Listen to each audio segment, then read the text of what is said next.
I mean, just take a look at him. He is an addled, fatigued, cognitive glitching mess of a human being who is dangerous.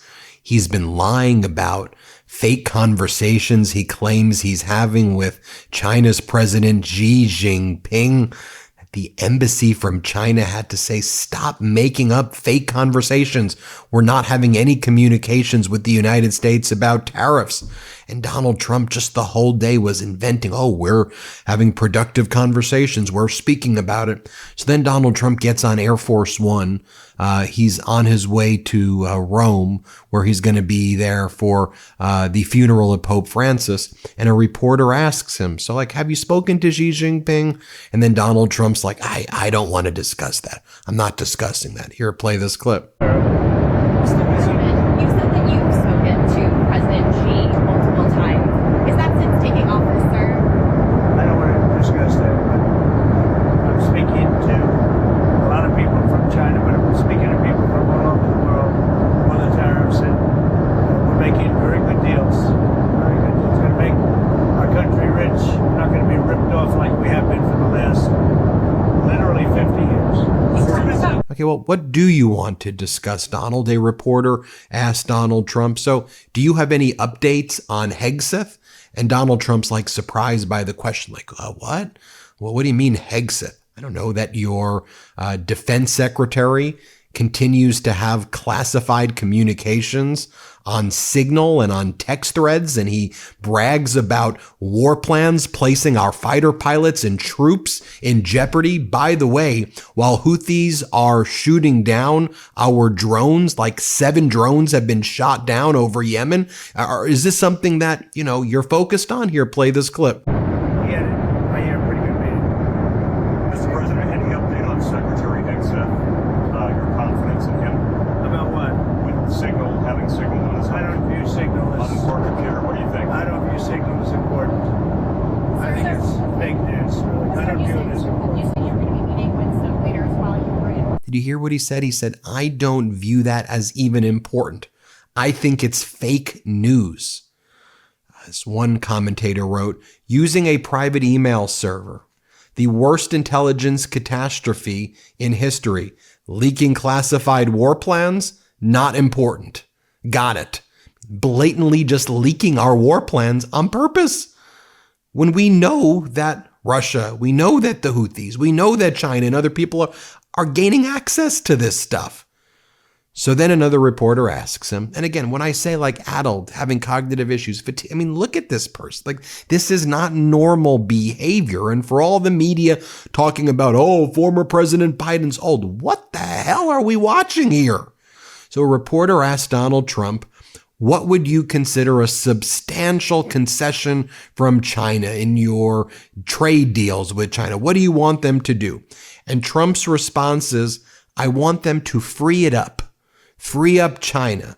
They got to open up China. They got to open it. That would be big. I'm not sure if they can open it, but open it. What are you talking about? Here, play this clip. That's it. What kind of movement do you consider substantial from China? Well, free up China. Let us go in and work China because, frankly, that's what we wanted last time. We almost got it, and then they backed out of that deal. But we had it to go into China and to sell our product, sell our wares. In other words, it's called to open China. That would be great. That would be a big win. Open it. We were doing like $2 trillion annually in trade with China. Now, the government officials in China, they are baffled by the United States' behavior. Now, they are taking advantage of it. They're reaching out to Europe and Canada and Australia. They're holding meetings in Africa and in South America and in Mexico.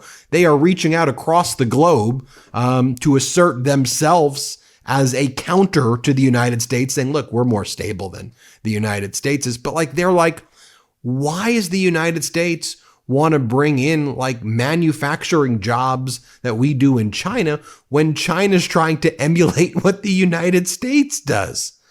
And Donald Trump is not even paying attention to any world news at all. He had no clue that there was an assassination of a Russian general today in Moscow and the guy's car exploded. I don't want to even play this other clip of Trump, so let me just read for you the transcript. Mr. President, there was a car bomb in Moscow this morning that killed a Russian general. Do you have any reaction to that? Who killed what? Who killed what? Question. A Russian general was killed in a car bomb. Trump. Well, you're just telling me that for the first time. Where did that take place? I'm not sure why I'm doing a Southern accent for Trump there, but whatever. Question. It took place in Moscow. It was a Russian general. Trump. Whoa. That's hitting close to home, right? Whoa. That's a big one. Yeah, I'll look at it. If I hear anything, I'll let you. If you hear any, this would be in your daily brief. Do you even open it up? No, because you're too busy golfing and prancing around Mar-a-Lago or the White House, throwing around whatever the most ridiculous conspiracy theories are. Here, a reporter asked Donald Trump, and I'll just play the audio of this. Are you taking Melania to dinner? It's her birthday. Or have you had time to get her a present? And Trump goes, I have not had time to buy presents. It's been busy, but it's working out. People are loving the tariffs, he says. They're loving it. They're loving it. Play this clip. Are you taking Melania to dinner? Are you taking Mrs. Trump to dinner, or have you had time to get her a present? You've been very busy. I'll take her for dinner on the Boeing. I'll take her for dinner on Air Force One. There you go. I haven't had much time to buy presents. We've been pretty busy. But it's working out. Things are working out very well. And people are starting to understand how good tariffs are for us. Okay, are they loving it? Let's take a look at the New York Times Siena College poll. By the way, I can show you the Reuters Ipsos poll. I could show you the Fox poll. I could show you the Pew Research poll. They're all in this range right here. Trump's approval rating, 42%, 54% disapprove. Pew Research, I think, was 40% approve. And then it was, I think, like 57 disapprove, right around there. When it comes to immigration, Donald Trump is -4, underwater on immigration. Managing the federal government, -8. The economy, -12. Trade with other countries, -11. Foreign conflicts, -14. The war between Russia and Ukraine, -21. The case involving Abrego Garcia, -21. Donald Trump was asked by Time magazine in an interview that was published earlier yesterday, Donald, you said you would end the war in Ukraine on day one, but you didn't do it. Trump goes, well, I said that figuratively. This is actually Trump's response. I'm not paraphrasing. I'm reading word for word Trump's response. Well, I said that figuratively, and I said that as an exaggeration because to make a point, and you know it gets, of course, by the fake news. Obviously, people know that when I said that, it was said in jest, but it was also said that it will be ended. It was said in jest. I think we have the clip of you talking about it. Everybody, do you think this was in jest? Was this one big joke? Because that's what we expect, right? The presidents of the United States to make jokes, to do funnies about creating peace in Ukraine in 24 hours. Ha ha ha. I must have lost the thread of humor here, Donald. Here, play this clip. End the war in Ukraine in 24 hours. Yes, I How could. would you do that? I know Zelensky very well. I'll end that war between those two countries in 24 hours. It won't even take that long. I will get the war ended. I'll stop all of those lives from being wasted and lost. And there'll be no more bombing of Ukraine. There'll be no more bombing of Russia. And everybody will be happy. And then on all the other fronts, as you're looking at the poll that I shared with you, and again, it's very similar to the other polls that are out there. You have, let's just take a look at the data. Now, lots of reporters are talking about it. Remember what we've been talking about on Meidas? Freight volumes, trucking volumes, down, down, down. The Wall Street Journal headline today, finally, cargo shipments from China to U.S. slide toward a standstill.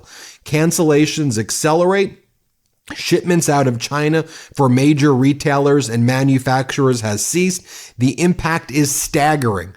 As Carl Quintanilla says, summer of scarcity. That's what we've been saying, summer of scarcity. Folks, we're like a few weeks away from things not getting on shelves. Remember how in COVID, there was no toilet paper and there was no things because the supply chains are broken or broken. It's worse than that right now. If you look at the freight volumes and the shipping volumes and the trucking volumes, it's worse than COVID levels right now.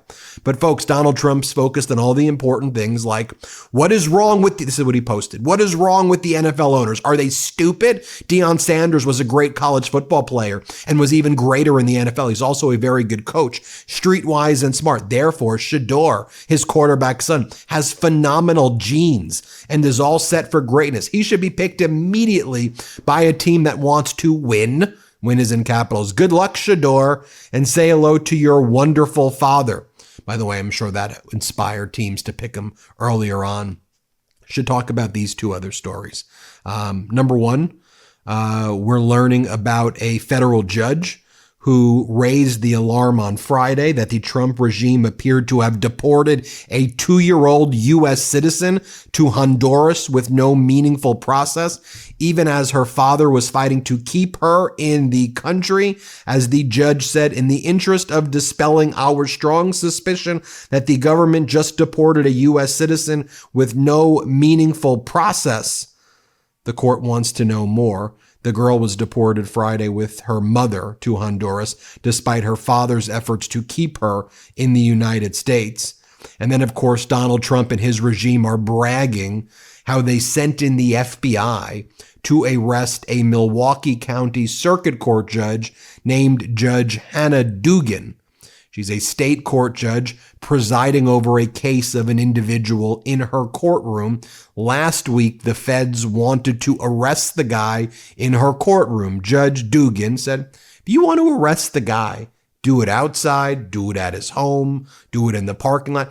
I'm a judge. You don't come into my room and break in and run operations out of my courtroom. I have to administer justice as a state court judge. And then she said, I'm not going to help you do that. We can coordinate with court services. The Fed said no. She opened up her door. The individual named Eduardo Ruiz went out. He walked out and the feds arrested him later, but they charged the judge with obstruction for helping him escape her courtroom when in her courtroom she was administering justice. The guy was accused of crimes in her courtroom. She's a judge. We have a process. We don't have FBI do raids in buildings and send people to concentration camps. And she's like, don't do this in my room. Go do it somewhere else. And the Fed said nope. And now on Friday, they cuffed the judge in her courtroom, which I can tell you as a lawyer is absolutely unprecedented. The Trump regime is going to lose that case in federal court by far. It's just a matter of time. I can't even imagine what the federal judge is going to say to the Trump DOJ lawyer when they show up. Horrific stuff. Oh, finally, Trump is also throwing his other lawyers under the bus when he was asked about what's his reaction to the 9-0 Supreme Court ruling saying facilitate the return of Abrego Garcia. Trump said, that's not what my people told me. They didn't say it was. They said it was 9-0, something entirely different. My lawyers never said that to me. And then a reporter from the Time magazine said, well, why haven't you asked Bukele to send Abrego back? And Trump goes, well, no one's asked me. That's why. Nobody's asked me. Going back to what I said at the beginning of this video, folks. I mean, there's a reason why, what is it? Only 27% of independents support this guy.